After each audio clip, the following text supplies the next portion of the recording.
Bonjour à tous, j'espère que vous allez bien. Alors aujourd'hui je vous retrouve dans mon jardin pour une petite vidéo dans laquelle on va préparer la terrasse pour le printemps.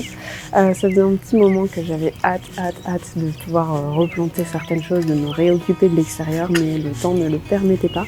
Et ici ça fait plusieurs jours qu'on a du soleil et du coup je me suis dit que j'allais en profiter et que je suis consciente que c'est peut-être encore un petit peu tôt, surtout dans ma région, étant donné qu'il y a encore des risques de gel, mais vous inquiétez pas, je vais protéger les plantes si jamais je vois qu'il y a du gel qui est annoncé, histoire qu'elles puissent continuer à vivre leur meilleure vie, j'espère. Pour la petite histoire, donc l'année passée, pendant le confinement, on a construit un petit carré potager minuscule qu'on a mis sur la terrasse juste derrière, dans lequel j'avais planté quelques herbes aromatiques, j'avais planté des courgettes et on a ensuite planté dans des pots différents des tomates, des concombres et des tomates cerises.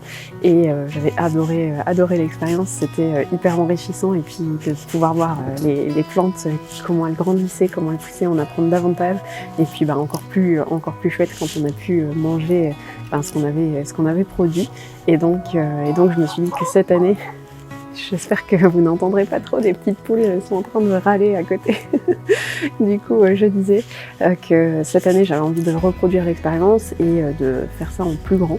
Donc, j'ai l'intention de construire des bacs pour faire mon potager sur la deuxième partie de ma terrasse, mais ce sera pour une prochaine vidéo. Là j'ai juste décidé de m'occuper de la terrasse qui est donc, comme je le disais, juste derrière moi, et de planter quelques herbes aromatiques et des fleurs, et de rendre ça du coup plus joli, plus agréable, de tout nettoyer maintenant que l'hiver est terminé et de du coup récupérer une terrasse qui donne envie de s'y poser et de lire un bon bouquin. Et donc voilà, pas du tout la prétention de dire que je m'y connais, ou pas du tout, vraiment, je fais plein d'erreurs. D'ailleurs, vous verrez sur les images, j'en ai faites.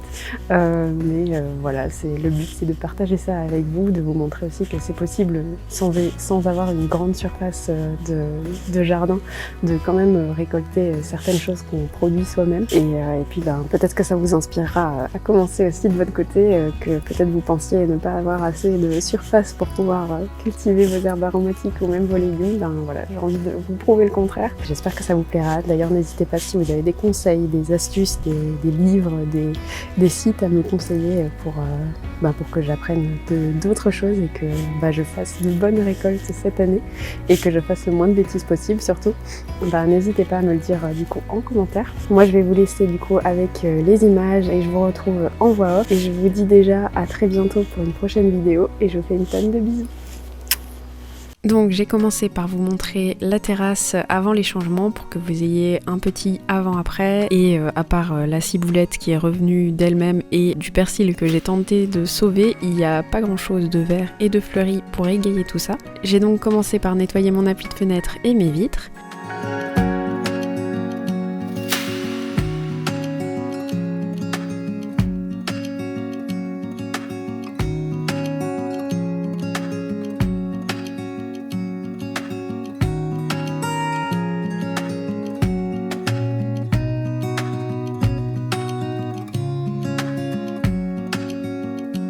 Une fois que tout est propre, j'ai pu commencer à remplir mes jardinières avec quelques billes de drainage et du terreau. Et si jamais vous vous posez la question, j'avais acheté ces jardinières l'année passée chez Ikea.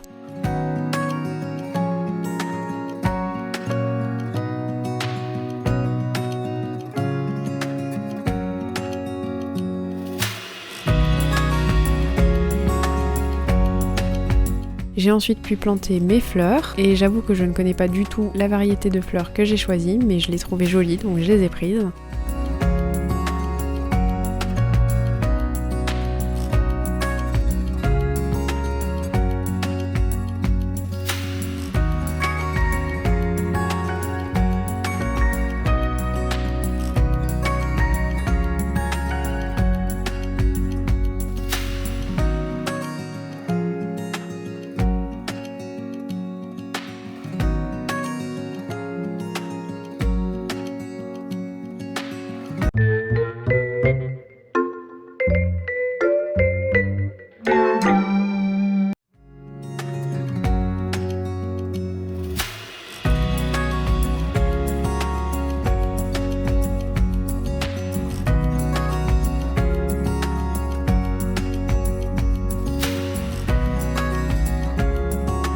Une fois que tout est terminé, j'ai pu poser les fleurs sur mon appui de fenêtre et commencer à apprécier la verdure qui donne un peu de vie à ma maison.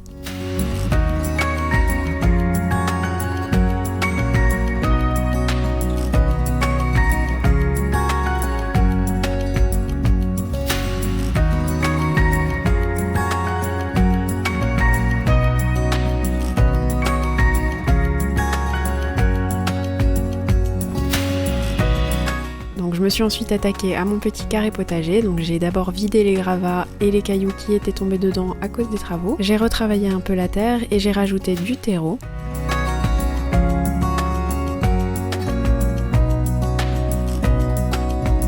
Et ensuite j'ai pu planter mes petites herbes aromatiques et j'ai donc planté du thym citron, de la coriandre, du basilic, de la verveine citron et de l'estragon. Bon, je vous avoue que lorsque j'ai fait mes plantations, je me suis trompée entre la verveine et l'estragon et du coup je vais devoir déplacer l'estragon car si tout va bien, il devrait grandir et prendre de la place et clairement là où je l'ai mis, il n'aura pas assez de place.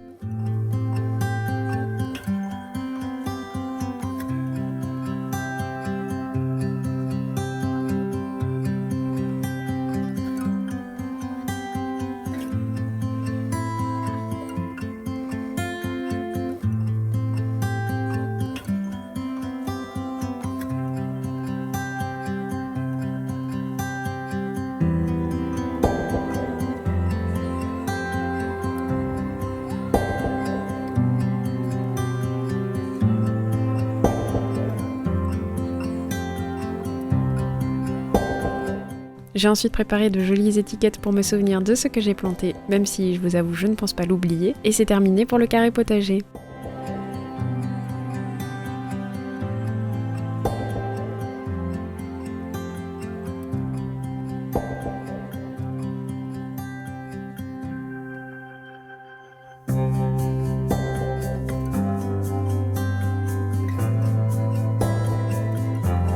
Et pour finir, j'ai voulu nettoyer mes pots en terre cuite, donc avec un peu d'eau de pluie, une brosse et de l'huile de coude. J'ai nettoyé tout ça pour pouvoir les réutiliser pour planter de la jolie lavande, et j'espère de tout cœur qu'elle tiendra car c'est une fleur que j'adore.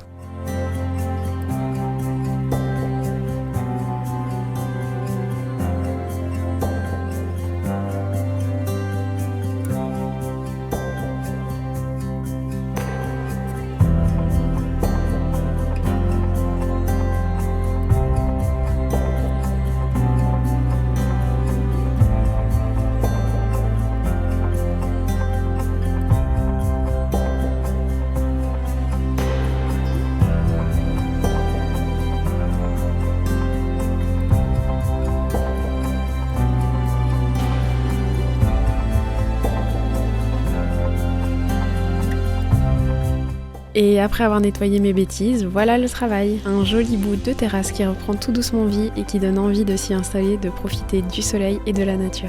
Voilà, j'espère que cette vidéo toute simple vous aura plu. J'avais vraiment envie d'amener la nature et un peu de campagne dans mon quotidien et j'ai vraiment apprécié de pouvoir partager ce moment avec vous. Et j'ai déjà hâte de vous montrer la fabrication de mon coin potager. Mais en attendant, je vous dis à très bientôt pour une nouvelle vidéo et je vous envoie une tonne de bisous.